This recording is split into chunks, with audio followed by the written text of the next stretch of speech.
بسم اللہ الرحمن الرحیم۔ السلام علیکم ورحمۃ اللہ وبرکاتہ۔ دوستوں، میں ہوں آپ کا اپنا میزبان دوست حکیم حافظ محمد بلال۔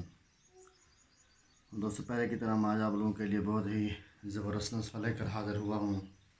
تو دوستوں، اگر آپ کو ہماری ویڈیوز اچھی لگتی ہیں ان کو لائک اور شیئر ضرور کیا کریں، اور ہمارے چینل کو سبسکرائب بھی ضرور کر لیں تاکہ ہمارے آنے والی ہر ویڈیوز آپ لوگوں کو بآسانی طریقے سے ملتی رہے۔ تو دوستوں، آج جو میں نسخہ لے کر حاضر ہوا ہوں یہ میرے بھائیوں کے لیے بھی ہے اور بہنوں کے لیے بھی ہے۔ یہ بہت ہی زبردست نسخہ لے کر حاضر ہوا ہوں۔ جب آپ انشاءاللہ اس کا استعمال کریں گے اور آپ کو انشاءاللہ یہ بتائے گا کہ آپ نے کوئی چیز استعمال کی ہے۔ تو دوستوں، بات کو نہ بڑھاتے ہوئے چلتے ہیں نسخے کی طرف، کہ صرف ایک چیز ہے لیکن اس کا رزلٹ الحمدللہ بہت ہی اعلیٰ ہے، بہت زبردست چیز ہے اور بہت ہی بہترین نسخہ ہے۔ دوستوں، میں آپ کو یہ نسخہ دکھاتا چلوں، میں پھر یہ آپ کو اس کے فائدے بھی بتاتا ہوں۔ یہ ہے کشتہ مروارید۔ کیا؟ کشتہ مروارید۔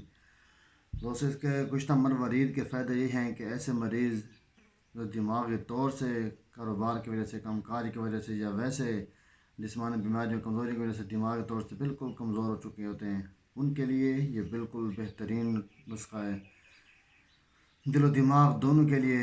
اور جو میری بہنیں کثرت حیض کی وجہ سے پریشان ہوتی ہیں، یہ ان کے لیے بھی یہ بہترین نسخہ ہے۔ اسی طرح ہر قسم کے جریان، احتلام، خون کے آنے کے لیے بھی یہ بہترین نسخہ ہے، یعنی کہ احتلام وغیرہ کو روکنے کے لیے، یا خون وغیرہ آتا ہے اس کو روکنے کے لیے۔ اور اس کے ساتھ دل کی دھڑکن کے لیے بھی یہ بہترین نسخہ ہے۔ اور ساتھ ہی اس کے ایسے بخارات جو پرانے ہوتے ہیں کہ جو آدمی کو ایک بار چڑھتے ہیں 2 مہینے لے جاتے ہیں، ایسے پرانے بخاروں کے لیے جو وجود کے اندر رہتے ہیں ہر وقت، انسان کو محسوس تو ہوتا رہتا ہے لیکن وہ کچھ کر نہیں سکتے، علاج بھی کرتے لیکن فرق نہیں پڑتا، ایسے پرانے بخاروں کے لیے بھی یہ بہترین نسخہ ہے۔ تو میں ایک مرتبہ پھر رپیٹ کر دوں کہ ایسے بہن بھائیوں کے لیے کہ جو دل اور دماغ کی کمزوری کی وجہ سے پریشان ہیں، کثرت حیض کی وجہ سے پریشان ہوتی ہیں جو ہماری بہنیں، اور ہر قسم کے جریان احتلام کے لیے بھی یہ بالکل بہترین ہے، اور اسی طرح دل کی دھڑکن کے لیے بھی بالکل نافع ہے، اور پرانے بخارات کے لیے بھی یہ بہترین ہے۔ تو دوستوں، آپ چلتے ہیں اس کا طریقہ استعمال کی طرف۔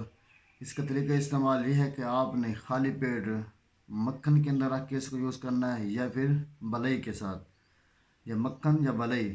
اگر ایسی چیزیں نہیں ملتی تو پھر یہ شربت بزودی، یہ شربت انجبار، یہ شربت اعجاز، آپ ان کے ساتھ بھی اس کو یوز کر سکتے ہیں۔ تو خوراک کا طریقہ یہ ہے کہ صرف مکھن کے اندر یا بلئی کے اندر صرف اس کا 1 یا 2 چاول کی مقدار اس کے اندر ڈالنا ہے، زیادہ اس کو استعمال نہیں کرنا کہ یہ نسخہ بہت تیز ہوتا ہے۔ یہ آپ کو بازار سے مل جائے گا، وہ تو بازاری ہے، اگر آپ ہم سے لے لیں گے تو انشاءاللہ یہ آپ کو بالکل اصلی ملے گا، ہاتھ سے تیار کیا ہوا۔ آپ نے صرف 1 یا 2 چاول کی مقدار اس کو استعمال کرنا ہے۔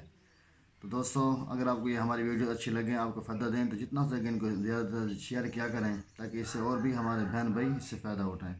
تو زیادہ چاہتا ہوں انشاءاللہ پھر ملتے ہیں نیکسٹ ویڈیو کے ساتھ۔